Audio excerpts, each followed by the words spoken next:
আসসালামু আলাইকুম। আশা করি সবাই ভালো আছেন। দিল মাছগুলো একটু দেখাইস একবার করে। তো দেখেন এই যে চৈত মাসের শেষে দিলুয়ার সাথে চলে আসলাম ধান খেতে।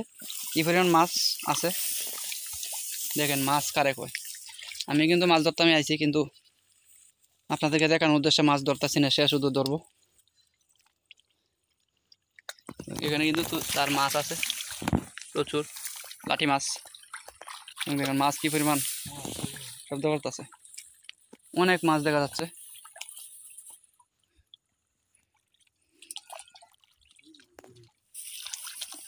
ইন্নালিল্লাহ, সব ফুডি মাছ মনে হয় না, ফুডি আর দার কি না। এই দেখেন মাছ কি একটা অবস্থা শুরু হয়েছে। এটা হচ্ছে সারা জমিতে কিন্তু পানি নাই, জাস্ট এই যে যে জায়গাগুলো একটু জের গভীর, এই জায়গাগুলোতে তাকে দিল মাছ ধরলে দেখাইছে।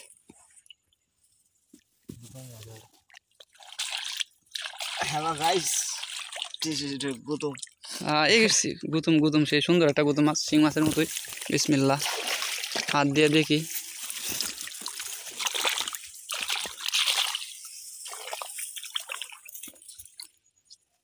কি আর বলবো গাইস, এখানে মাছ থাকতো আরো অনেক, তো নাই ফুলাফানে বিষ দেয়া দে দিল দিস লেট বিষ এই দেয়া যায়। মাছ মুচ্ছে রয়েছে, এটা বোঝাই যায় বিষ দিছিস। তো বিষ টিস দিলে সিরা টিরা গুতুম যা আছে সব মরে যায় এবং ধরে মানুষে। তো দেখছেন এই যে এখন কিন্তু মাছ নাই আমাদের উজান এলাকায়, মূলত মোটামুটি উজানে আছি আমরা, এত কোনো জেলা। সো আমাদের এলাকায় যেহেতু মাছ নাই, তাই এখান থেকে যদি 8-10টা মাছও নেওয়া যায় তাও এগুলো দিয়ে তরকারি হবে। এবং যে মাছগুলো আছে এগুলো কিন্তু সব যে ওনারা খাইতেছে, যে ব্যাং বাবুরা কিন্তু সব খায় শেষ করতেছে। এই যে যা আপনারা একটা মাছ ধরতাম,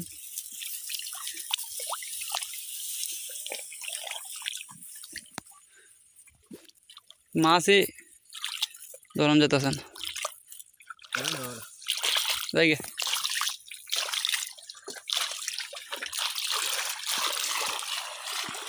গাইস, কোনো ব্যাপার না, মাছ আছে এখানে। তো আমরা মূলত বেশি ধরবো না, কারণ আমরা অলরেডি মাছ ধরছি। দিল আমরা যে দিল ও ধরছে, আমিও ধরছি। তা এখন এখান থেকে চলে যাব। এবং আপনাদের এলাকাও যদি এভাবে কেউ মাছ ধরতে চান, তাহলে এগুলো দিয়ে তারা বিষের বড়ি আনে, মাছ ধরার বিষ। তো যারা আপনাদের এলাকায় এভাবে মাছ ধরতে চান, তারা অবশ্যই একটু খোঁজ নেবেন যে কোন কোন জমিগুলো একটু নিচু এবং ফানি আছে। যেখানে ফানি ছিল তো মাছও ছিল দেখা যায়, কিন্তু শুকায় গেছে। এই যে মাছ না ধরলে কিন্তু আবার এগুলো শুকায় শুটকি হয়ে যাবে। রেখাটা দিল, হ্যাঁ। তো যাই হোক, ধান খেতের মাঝখান দিয়ে যাচ্ছে হাওর, এই গ্রাম, এই সব কিছু আমাদের পরিচিত। তো এই হাঁটতে অনেক শান্তি লাগে অন্যরকম, নিজের গ্রামে নিজের হাওরটা ছোটো, বেশি বড় না। হ্যাঁ, নানা বাড়ির হাওর যে বড় মাশাল্লাহ, এটার অনুপাতে এটা একটা মানে দুধের বাচ্চা।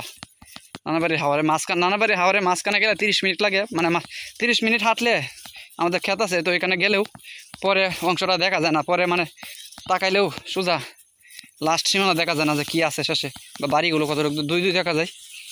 মানে আরও 1 ঘন্টা হাঁটতে হবে, প্রায় 1.5 ঘন্টা 2 ঘন্টা হাঁটলে পরে হাওর পাড়ি দেওয়া যাবে। আমাদের যে হাওর, এটা 20 মিনিট হাঁটলেই পাড়ি দেওয়া যাবে।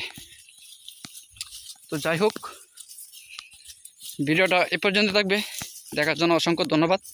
এবং আপনারা যারা ভিলেজ লাইফস্টাইল রিলেটেড ভিডিও আরও দেখতে ইন্টারেস্টেড, সো তারা মাস্ট আমার চ্যানেলটা সাবস্ক্রাইব করে রাখবেন। অলরেডি সাবস্ক্রাইব করার জন্য আপনাদেরকে অসংখ্য ধন্যবাদ। এই হচ্ছে দিলু, আর তার কিন্তু অনেক সুন্দর সুন্দর ভিডিও চ্যানেল আছে। তো চাইলে সেগুলো চেক আউট করে আসতে পারেন। আই হোপ আপনাদের ভালো লাগবে, কারণ তার নিয়ে যে ভিডিওগুলো করছি সেগুলো অনেক interesting. So whatever, no more today. সবাই ভালো থাকুন, সুস্থ থাকুন, ইনশাল্লাহ দেখা হবে। আসসালামু আলাইকুম, আল্লাহ হাফেজ।